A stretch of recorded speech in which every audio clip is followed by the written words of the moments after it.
सुभाषपा के राष्ट्रीय अध्यक्ष ओम प्रकाश राजभर जी हमारे साथ में हैं। उत्तर प्रदेश सरकार में कैबिनेट मंत्री भी हैं। सर, सबसे पहला सवाल यह है कि उपचुनाव चल रहा है उत्तर प्रदेश में 9 सीटों पर।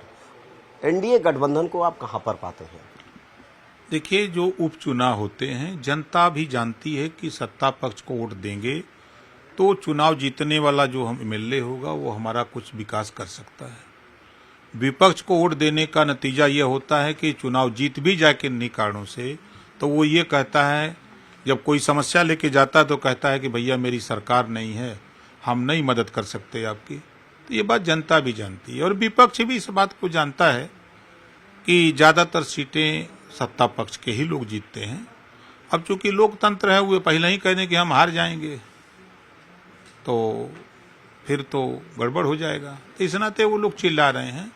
उदाहरण देख लीजिए, 19 में भी ये जीत रहे थे, सरकार बना रहे थे, 17 में भी सरकार बन रही थी, 22 में भी सरकार बन रही थी, 24 में भी सरकार बन रही थी, बना रहे थे सब लोग। हसर क्या हुआ? और उपचुनाव है 9 का, वो भी आपको 23 तारीख की आपके स्क्रीन पर आएगा, वो भी सबको दिख जाएगा। सर, जिस तरीके से कांग्रेस के जो राष्ट्रीय अध्यक्ष हैं मल्लिकार्जुन खड़गे, इनका बयान आया है, इन्होंने कहा है कि सन्यासियों को, गेरुआ कपड़े पहनने वालों को और सीधे तौर पर मुख्यमंत्री योगी आदित्यनाथ पर कटाक्ष किया है कि इनको, ऐसे लोगों को राजनीति से बाहर होना चाहिए। क्या कहेंगे? देखिए, कांग्रेस पार्टी 70 सालों से अंग्रेजों के फूट डालो और राज करो की नीति के तहत देश को कमजोर किया। साधु संतों पर टिप्पणी करने का अधिकार कांग्रेस पार्टी को नहीं है। भारत को एकजुट रखने में साधु संतों का बड़ा योगदान रहा है। गेरुआ वस्त्र, त्याग और बलिदान का प्रतीक है। योगी आदित्यनाथ ने इस संन्यास की भावना के साथ प्रदेश की सेवा का संकल्प लिया है। आज आदरणीय प्रधानमंत्री श्री नरेंद्र मोदी जी और मुख्यमंत्री योगी आदित्यनाथ जी के नेतृत्व में आज उत्तर प्रदेश उत्तम प्रदेश बन करके उभरा है। ये बात कांग्रेस के लोगों को बुरा लग रहा है।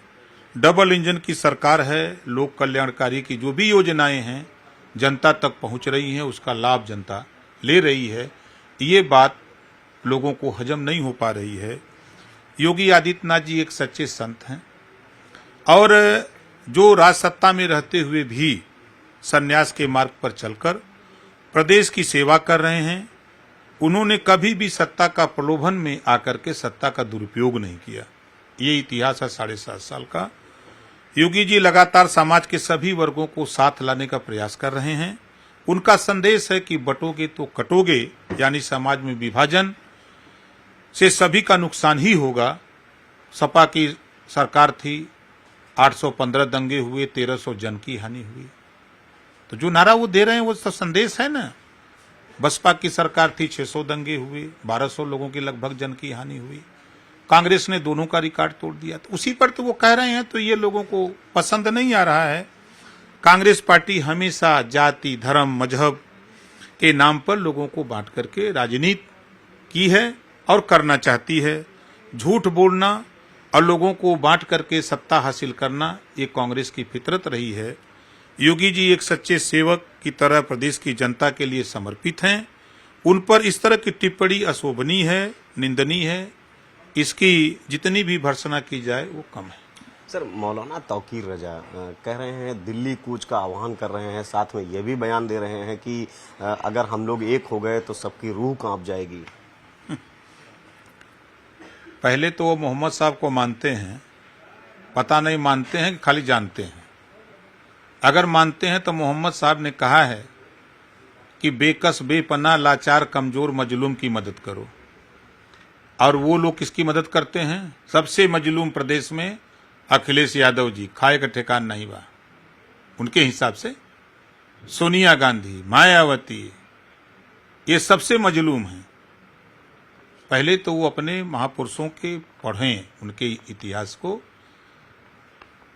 दिल्ली कूच न करें, अपने समाज को समझावें कि समाज में शिक्षा बेहतर कैसे हो, रोजगार कैसे मिले, नौकरी कैसे मिले। ये नफरत की राजनीति छोड़ें। जो भाईचारा की बात मोहम्मद साहब ने कहा है, उस भाईचारा को अमल में ले आवें, लोगों को एकजुट रखें, लोगों को विकास के रास्ते पर ले जाने का प्रयास करें। सर, ये मुख्यमंत्री योगी आदित्यनाथ का बयान आया, उन्होंने सीधे तौर पर कहा कि समाजवादी पार्टी दंगाइयों और अपराधियों का प्रोडक्शन हाउस है। किस तरह से देखते हैं? भाई, सपा की सरकार में दंगे होते थे, ये पूरा जग जाहिर है, और अपराधी छुट्टा सांड की तरह घूमते थे, ये भी पूरा देश जानता है। आज योगी जी की सरकार है, ना दंगा हो रहा है, और अपराधी जो छुट्टा सांड की तरह घूमते थे, अगर किसी ने सर उठाने की कोशिश किया तो कानून उनको गिरफ्त में लेता है, या तो अंदर, जमीन के अंदर, या तो जमीन के ऊपर, या तो जेल के अंदर। ये योगी जी का नारा है कि कानून का राज है, कानून के साथ खिलवाड़ करोगे तो फिर बच नहीं पाओगे कानून से। अक्सर आप बयान देते थे, अखिलेश यादव को लेकर कहते थे कि वो एसी दफ्तरों को, एसी कमरों से बाहर निकले। वो अब ताबड़तोड़ दौरे भी कर रहे हैं उपचुनाव में, जिस तरीके से वो सीधे तौर पर कह भी रहे हैं कि उपचुनाव समाजवादी पार्टी मजबूती से जीत रही है। इसे कैसे देखते हैं? उनका जहां कार्यक्रम लगता है 20 जिले के लोग आते हैं, 20 जिले से उनके नेता आते हैं, तो विधानसभा में वोट देंगे वो सब? चुनाव मान लीजिए कटहरी में हो रहा है, तो उनके नेता उनकी रैली में जानते कहां से आएंगे? बनारस से, चंदौली से, इलाहाबाद से, मिर्जापुर से, आपके बस्ती से, गोरखपुर से, महाराजगंज से, फैजाबाद से। ये चारों तरफ से लोग आएंगे, भीड़ बढ़ाएंगे और दिखाएंगे कि हम जीत रहे हैं। और जब वोट पड़ेगा तो ये बाहर के आने वाले लोग वोट नहीं डालेंगे, वो अपने अपने घर चले जाएंगे, वहीं विधानसभा के जो लोग होंगे वही वोट डालेंगे। तो ये इतिहास हमने उनके साथ रह करके देख लिया है। भीड़ आती है उनका 200 किलोमीटर दूर से, 150 किलोमीटर दूर से, 100 किलोमीटर दूर से आती है, लेकिन जब वोट देना होता तो 100 किलोमीटर दूर भाग जाते हैं।